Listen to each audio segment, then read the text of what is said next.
Karma for Donald Trump. Donald Trump's plans were just stopped dead in their tracks by the Mexican president, Claudia Sheinbaum. We have huge breaking news right now. Mexico has refused to accept a United States deportation flight, at least temporarily, frustrating the Trump administration extremely.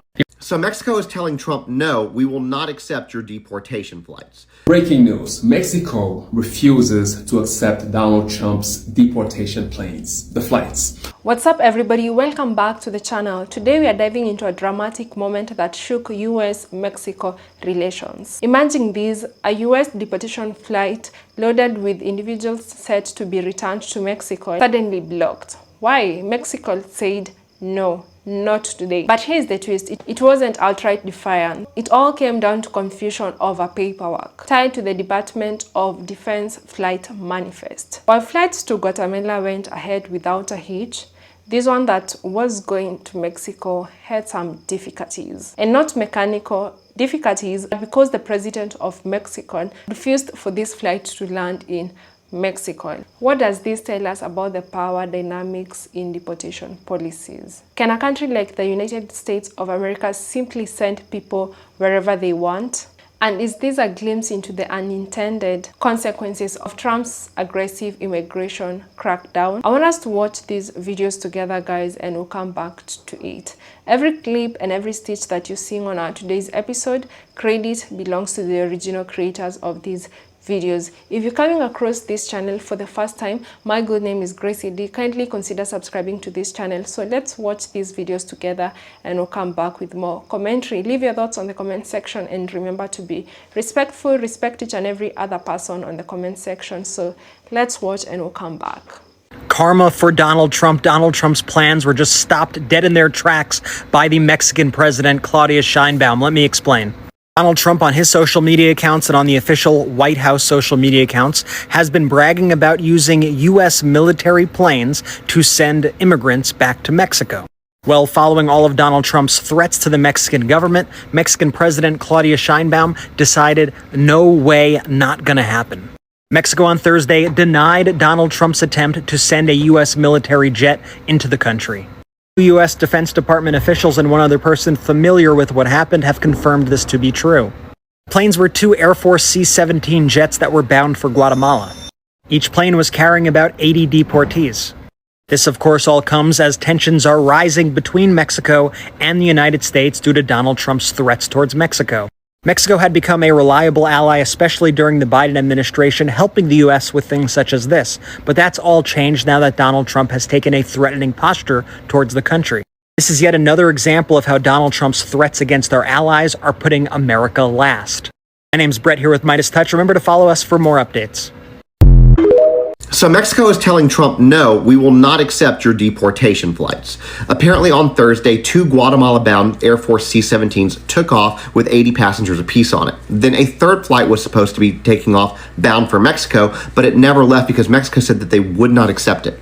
Now, Mexico did not give a specific reason as to why, but a lot of people are assuming that it's because Mexican President Claudia Sheinbaum and Donald Trump are starting to have tensions rise between them, particularly with the 25% tariffs that he's threatening to put on Mexico and the fact that she does not agree with his unilateral deportation immigration policies.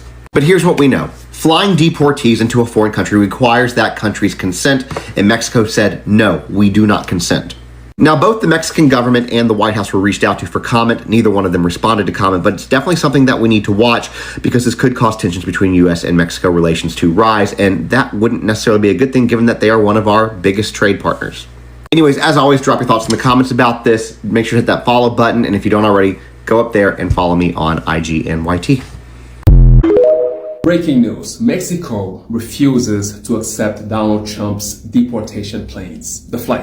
There were 3 flights. 2 are in Mexico and the third one hasn't left the United States yet. Trump's immigration plan will not work if Mexico doesn't assist. This might be temporary though, but Mexico has criticized Donald Trump's unilateral immigration actions. This will obviously have a huge impact in all the raids happening in the country because where are they going to take them? It's going to be a very interesting development. If you want to stay up to date, follow for 1 Minute News. We have huge breaking news right now. Mexico has refused to accept a United States deportation flight, at least temporarily, frustrating the Trump administration extremely. Before I continue, if you don't yet follow me on my Instagram, Substack, and YouTube, that's where I'll be if TikTok is ever banned. Go to the link in my bio for more. According to NBC News, Mexico has denied a U.S. military plane access to land. Now, last night, 2 planes took off and went to Guatemala. A third plane that was supposed to go to Mexico never took off. It's not clear why Mexico blocked the flight, but there are currently tensions between the United States and Mexico. Donald Trump just renamed the Gulf of Mexico to the Gulf of America. He is threatening to impose massive tariffs on Mexico. Now, Mexico's president has repeatedly said that she opposes Donald Trump taking, quote, unilateral action to implement restrictive immigration standards. And now Mexico is kind of flexing its arms here, saying, we're not going to let your plane land in our territory. And the Trump administration is frustrated. Comment below your thoughts, spread the word, and follow along for all the news you need to know about. More to come. Before we continue, guys, there is actually a last episode that I did, and someone was like, are these people really getting deported? Yes, they are. I know most people didn't take this seriously when Trump promised during his campaign rallies. The number one policy that he actually campaigned a lot with and helped him get a lot of votes is the mass deportation of illegal migrants in the United States of America. He promised that he's going to deal with it and he's gonna start the mass deportation the first day he gets in office. And it didn't take him time. Just 24 hours after Trump's administration getting in office, they had already started raiding homes, neighborhoods in different states of illegal immigrants, starting with Chicago. And now you see this flight that was heading to Mexico, it didn't leave because the Mexico government didn't want to accept it or did not give them the permission to land in their country. Mexico has denied a U.S. military plane access to land. If you're not already following him, go follow Aaron. He's very good at this. God bless the man for trying so hard. But I don't know why anyone is surprised by this. Like, we have a belligerent twit in the White House who's, threatening to buy Greenland, saying he wants to make Canada the 51st state, saying he's going to, collapse Canada's economy, Mexico's economy, our economy. And everyone's like, oh, Mexico won't let us land planes. Yeah, no shit. I wouldn't let you land planes either. With a man like Trump, who is so unstable and so ready to, talk about using violence against people who annoy him, yeah, I don't want your military planes anywhere near me either. I don't know what's on those planes. Oh, you say it's migrants? How do I know it's not special forces? Fuck off. Deportation. Yes, breaking news. Mexico won't take their own people back. And even if it isn't their own people, they were good enough people to come through your country so they could get to ours. They used your country to be the border crossing. Just take them back. They were good enough to walk through your country at one point in time. And everybody in the comments of this video are like, oh, I love the president of Mexico. I love her. Go be with her. You love her so much. Go get yourself your first woman president right on over that border. You just go on right over. Why don't you see how accepting they'll be of you? And I actually said this in the comments of that video, and somebody responded back, why should they? I'm so sorry. Why should they? Why should we? Why are we getting all of them? They can go back over just as easily as they got over, and we're even giving them a ride. They're straight, from point A to point B. We're not hauling them all over the country from here to here to here to here to here with some bureaucracy bullshit. No, straight point A, point B. But no, point B won't take them. If you came across that border, you can easily just go right back over, and however you got in that country, feel free to leave that country that way. I mean, everybody's talking about how we shouldn't be deporting them and blah, blah, blah, blah, blah. I'm sorry, but the way that they came in, if they would have came in the right way, if we knew exactly where they came from, well, then we would know exactly where to send them back now, wouldn't we? Everybody that's mad that we're just deporting them, I'm sorry, I'm not sorry, but if they would have came here legally, that'd be perfectly fine. But these people came in, starting when we were completely locked down, they were just being allowed in. We're locked down, but we're allowed to let complete strangers we know nothing about into our country. That will never make sense to me. So, yes, bye-bye. They can go bye-bye. If you are so wanting to have yourself your first woman president, I hear that, you guys want to go to Mexico, so just go to Mexico. Oh, and another thing. giving them a little ride on a nice military plane, like, you know what, they're damn lucky. Because you know what I would do? I'd fucking tell them, the way you came in, you're going right back over the same way you came in. And you know what you can do? You can pick your shit up on the fucking way. All that shit you left out there, all your fucking IDs, all your shit, go fucking get it and go back to where you came from. And feel free to come back here legally. Right now, Mexico has refused to accept a United States deportation flight. This is a key example of what I've been talking about all along, is that with deportation, you have to have relations with countries, and more particularly your border countries, because you want to be able to exercise the ability to send people back that are here that shouldn't be here. And as simple as that may sound, it isn't. Just think about when we talk about the international law governing countries and what they will do and what they are expected to do with treaties and agreements with other countries, but also their policies and how they will conduct business with the United States. So it's not that simple, and I just wanted to outline this for you to see that everything is a process. And I think I said it earlier on a live today. It seems simple, but it would take a lifetime, serious. Well, what we have established through our government, through the way that we conduct our government and how other governments conduct themselves, it's not like you just wave a magic wand and everything just happens. It just doesn't happen that way. I know I see a lot of hype with the executive orders and this is happening, and then there are injunctions coming from attorneys on all levels. You know, district attorneys are people, pushing back on instances where there has been raids, and especially in certain locations, especially in schools. So it's not as if this just smoothly happens and everything just, goes into place. It just doesn't work that way.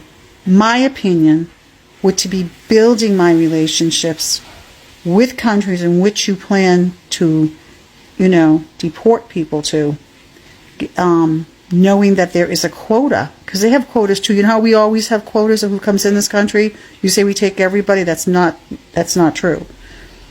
There are actual quotas, and the reality of it is even Biden imposed quotas at the end. So do other countries as to who and when they can come in. So here's Mexico, and hopefully that explains something for you. That's all. Yeah, guys, that's it. Actually, people are getting deported, for those who did not believe, or for those who are like, no, this is not going to happen, and if it's gonna happen, it's gonna take a lot of time. Yeah, it's not a simple process. It's not as easy as it sounds. It's not just like going and picking people and taking them back to their country. First of all, they have to go or follow the due process that's needed to be followed for you to know that this person is in this country illegally, I bet. And I did a video last time about the deportation, and people were like, they were telling people, if you get caught, don't talk. You have the rights, that you have rights that are protecting you. And I'm like, if you're an illegal in a country, how are you protected by the rights of that country? You're not even a citizen of that country. But maybe when it comes to the United States of America, maybe their rights are different, that I don't really know well. I don't know much of the rights of, what rights that people do have in the United States of America. That includes that these people are telling people you have rights as long as you're in the United States of America. You have the Constitution protecting you and all that. And I was also just like asking myself, how am I going to be protected in this country and I'm an illegal immigrant? They're just gonna deport me back to my country. And yeah, so I'm like, I know if you're an illegal immigrant and they want to deport you back in your country, they will easily do so. So many times I've seen people getting to the United States, to the airport, like in the entry point in the United States of America, like at the border control and all that. and they just get deported without even stepping their foot outside on the other side. Yeah, I've seen it happening so many times, and I've heard people giving stories so many times. So yeah, I don't understand what rights that these illegal immigrants have, that they cannot get deported back to their countries, or the rights that are protecting them. Yeah, so apart from that, yeah, this is what happened. Mexico was like, no, we're not aware about this. There's no way we're going to allow you land in our country. And I'm also like, maybe all these people that, or these 80 people that were sitting on this flight, some of them may not be like Mexicans. They might not have come from Mexico. They might have used the Mexico-US border, but maybe they are not the citizens of them. They're not Mexicans. So maybe that's why also another thing the president of Mexico said, no, we're not going to allow these. And also, as the guy said, this is like a defense flight that they're using. How do I know even if these are like immigrants that you're sending to my country? How am I gonna let you land in my country? Actually do understand her worries and all that, but at the end of the day, if it were really, or these were Mexicans that were sitting on that flight, I can understand the confusion, the pain, and the struggle that they're going through. I don't know where they are staying now that they are arrested. I don't know what they're doing, because there's no way that the US government is going to allow them go back to where they were staying. They have to detain them and all that. Are they like getting all the necessities that they need for day-to-day use? Are they getting food? Are they getting enough water? Are they getting to shower? There's so many questions that actually came to my mind. And you see, at the end of the day, when countries are fighting, and this is always the governments that are always fighting, the government officials and not the citizens. Now it's the citizens that always suffer. Now that these Mexicans are actually suffering. We don't know where they are. We don't know how they're staying, because their president is not in good terms with the president of the United States of America. She's like, no, I'm not gonna let them in my country. I understand she might be frustrated and all that with all the threats that she's been receiving and everything that's been going on with the new administration. But at the end of the day, like, her citizens are suffering, which is quite sad to think about this. I don't know what you guys think, but that is what actually came to my mind. I didn't even get to think of the policies that these people have about these countries. All I can think about is these citizens that are now suffering because of the decisions that two people or two administrations have decided to make, and decided that because I want your country to suffer, and because I want your country to suffer, and because I want to deport or take people back to your country, I want to take your people back to your country, then you just decide, no, we are all going to suffer. I mean, it's like a cat and mouse game. But at the end of the day, it's the citizens that are suffering. People that should not be suffering for this. People should not be suffering because these two people are fighting, because these two politicians are fighting. It's not supposed to happen like that. Let me know what your thoughts are on the comment section, guys. And we always say, there's a saying that's saying, where two elephants are fighting, it's always the grass that suffers. You not see the elephant suffering, or with it might have some dents, but what suffers the most, it's the grass. So this is what we have to know. In every case and every chance that we see our politicians fighting each other, may it be two different countries or may it be three different countries, remember that it's always the citizens that actually do suffer. These politicians, they might show us that they're suffering out there when they're doing videos and when they're in the public, but at the end of the day, some of these people, they even sit down together and drink coffee together, laughing and chatting and all that. Yeah, don't forget that. So thank you so much for watching up to this part, and until the next episode, kindly remember to subscribe to this channel if you haven't, and bye.